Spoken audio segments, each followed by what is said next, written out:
Here's the reality. The image of a white Jesus has been used to justify enslavement, conquest, colonialism, the genocide of indigenous peoples. There are literally millions of human beings whose lives have been snuffed out by people who conquered under the banner of a white god. That is a far more significant problem than whether a black writer in 2013 suggests somewhat humorously, but perhaps seriously, that we should change Santa to a penguin. No one's going to die because of that iconography. The white Jesus, white God imagery has literally resulted in death. That's something folks ought to deal with. What Megyn Kelly said was very simply, quote, Santa is white, end of quote, and so is Jesus. So I think the real issue is, if you want to make a joke about Santa's whiteness, here's a way to do it that would not presume white normalcy or that white is the norm. You could say, for instance, and I would, that if there were Santa, he'd have to be white because no black man could break into millions of homes, even if he was bearing presents, and not be shot by some neighborhood watch captain. That's a way to be funny, but Fox News would never do that because that would presume that they had to admit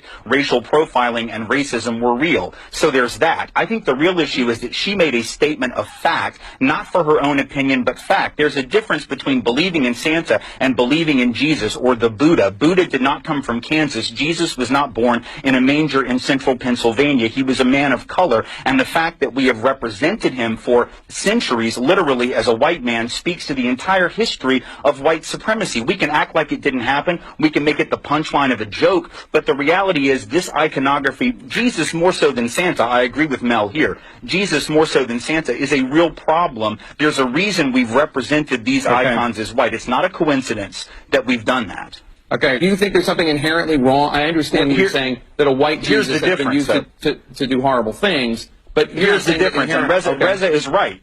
No, Reza's right, but the difference is that the power of others to make Jesus or to make Christ as they view him has never come close to the power of the European power to make Jesus white. In other words, black folks can think Jesus is black and view Christ as black, but at the end of the day, the image that has been used to dominate Christianity in this world and on this planet is the white image. So therefore, you can believe, you can think Jesus looks like whatever you want or that Christ looks like whatever you want. Ultimately, though, there is such a thing as power, and it's not equitable. And so if certain people have been able to impose their image of the Christ, of the Savior on others, or God, or Adam and Eve, the first human beings ostensibly as white people, to believe that that doesn't have an effect is to believe that advertising doesn't have an effect. It's to believe that companies that spend billions of dollars don't actually sell you stuff based on the images they use, which is nonsense.